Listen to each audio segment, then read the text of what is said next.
Hello les petits corbeaux, on se retrouve pour une nouvelle vidéo sur Achise les héritiers du Phénix. Donc c'est le deuxième cadeau de Noël que j'ai gardé pour vous. Et du coup que je vais vous montrer, donc c'est l'extension numéro 4, 3 ou 4, hein, ça dépend dans l'ordre que vous les prenez, mais bon, 3 et 4 c'est la duchesse de l'illusion, et celle-ci le rugissement de la rose.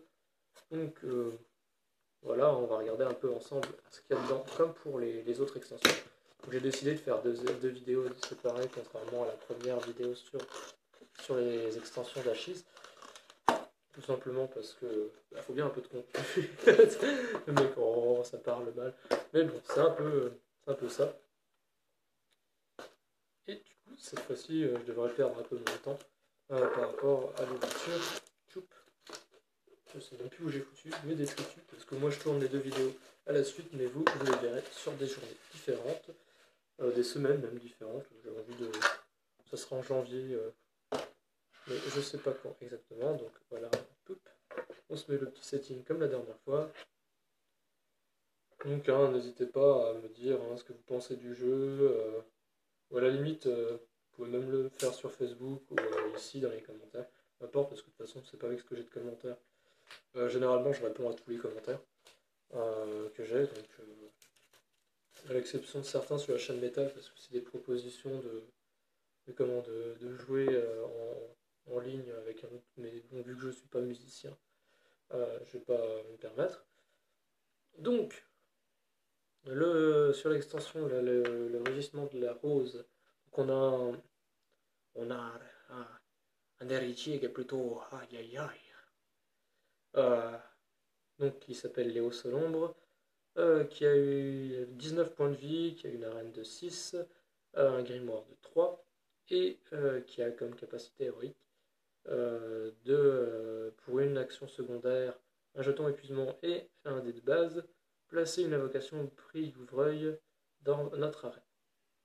Donc voilà, je vous montre quand même de l'autre côté. De toute façon, ce sera juste ici. Voilà. Donc ensuite, en 3 exemplaires, nous aurons invoqué Orchilombe, donc qui on le place pour une action principale. Et ensuite, l'invocation se fait avec une action principale, un jeton épuisement et un dé d'envoûtement, donc un cœur pour le dé d'envoûtement. Ensuite, le coup d'activation, si on le concentre, le coup d'activation, on peut remplacer en fait le cœur par un dé de base, ce qui n'est pas trop mal.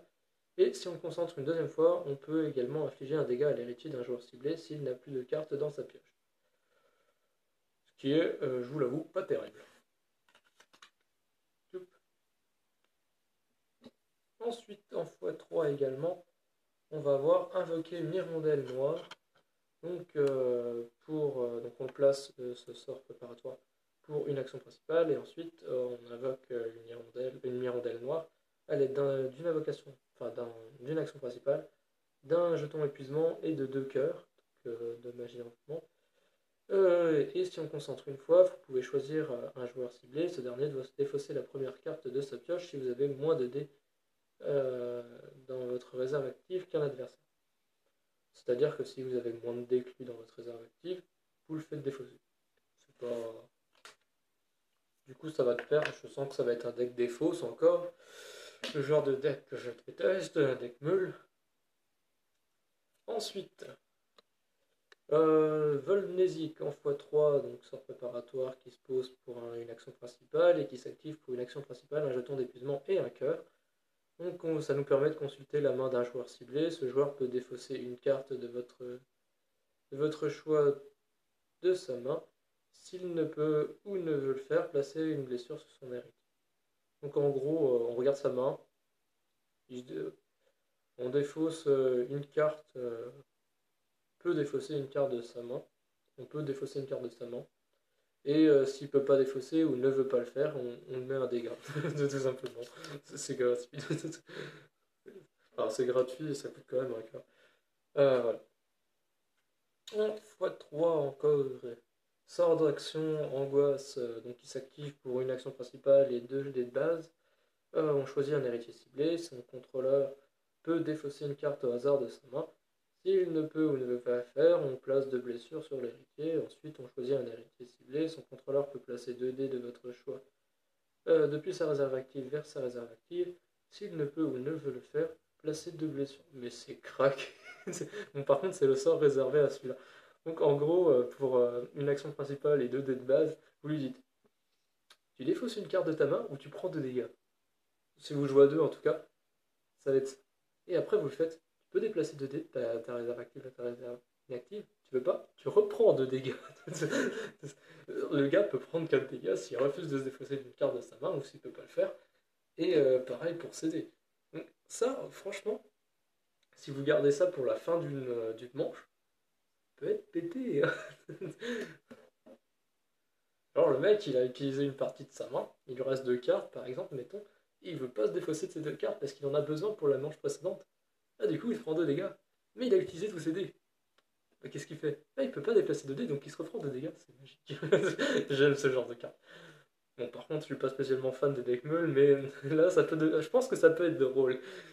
Ensuite, x3 également, changer la psyché. Donc, c'est un sort d'action qui se place direct dans la défausse, qui s'active pour une action principale, un cœur et un dé de base. Ça nous permet de retirer un jeton épuisement d'une unité ciblée ou de placer un jeton épuisement sur une unité ciblée. Donc ça vous permet de désépuiser une de vos unités pour la manche ou d'épuiser une unité adverse.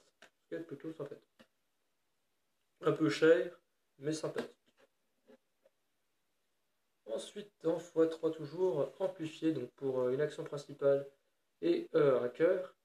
Donc c'est un sort d'altération qui va vous permettre d'ajouter plus X en attaque, plus X en PV, plus X en regain. X étant le nombre de dés d'envoûtement sur l'unité. Du coup, il faut placer des dés sur des unités. Ah, ça va être sympathique tout ça. Et donc, c'est un truc qu'on peut raviver, c'est une carte qu'on peut raviver en utilisant un dé de base. Et je crois que ça peut être très sympathique, tout ça, tout ça. Franchement, un deck full envoûtement, a priori. Parce que l'autre, a priori, était full illusion. Là, on va être full envoûtement. Après, c'est toujours bien de garder deux dés à côté pour s'en servir en tant que deck base. C'est pas plus mal. Si vous jouez juste les decks, par exemple, les decks d'extension comme ça, puis Vanilla, vous pouvez jouer monocouleur de dés. Mais clairement, vous pouvez mettre un ou deux dés à côté. Voilà. Donc ensuite, une dissolution en x3, donc sort d'action, des fausses, pour une action principale et un dé de base.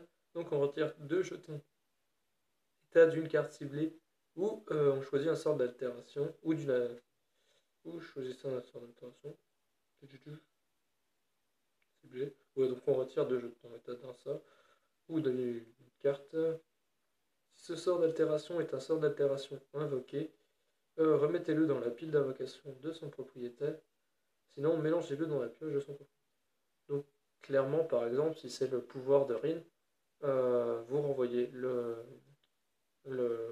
sort d'altération dans l'invocation. Sinon, ça retourne dans le deck. Voilà, c'est sympathique. Ça permet d'enlever tous les bonus, un des bonus d'une carte, d'un allié ou d'une invocation. Ensuite, en x3, sonde mentale, sort d'action pour une action principale et un cœur. Choisissez un adversaire ciblé qui doit révéler les 5 cartes de sa pioche. Choisissez l'une des cartes dévoilées et retirez-la du jeu. Remettez les autres cartes dévoilées sur le dessus de la pioche de l'adversaire dans l'ordre de votre choix. Bonjour, je regarde les 5 cartes que tu peux piocher, j'en envoie une dans la défausse. Je la retire du jeu, ça veut dire qu'elle va même pas dans la défausse. Et je la remets dans l'ordre de mon choix. C'est-à-dire que si ça t'arrange, ça va pas m'arranger. Donc voilà, c'est sympathique. Carte contrôle, hein. Contrôle de deck. Ensuite, remords, sort réactif pour un cœur et un dé de base. Vous pouvez jouer ce sort après qu'un adversaire ait effectué une action principale, attaquer un héritier ou attaquer une unité. Donc après une attaque sur notre héritier ou sur une unité. On peut infliger 2 dégâts à un héritier ciblé. Le joueur qui contrôle cet héritier doit défausser les 2 premières cartes de sa pioche s'il ne peut pas infliger un dégât supplémentaire à son adversaire. Donc si, par exemple, il m'attaque avec une de ses unités, je dis, bah, pop, je jouerai mort. Là-dessus, j'inflige 2 dommages à ton héritier. Tu défausses les 2 cartes de ta pioche, si tu peux pas, tu prends un troisième dé. C'est sympathique. Il est très, très contrôle de pioche quand même, très meule, mais en même temps, il inflige des dommages à côté, ce qui est pas mal.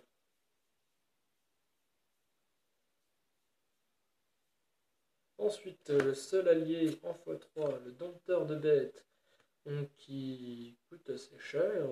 Donc un serpent, donc c'est la face du dé d'engouement euh, maximal, où il n'y en a qu'une. Ensuite, vous avez un cœur et un symbole de base, en plus d'une action principale.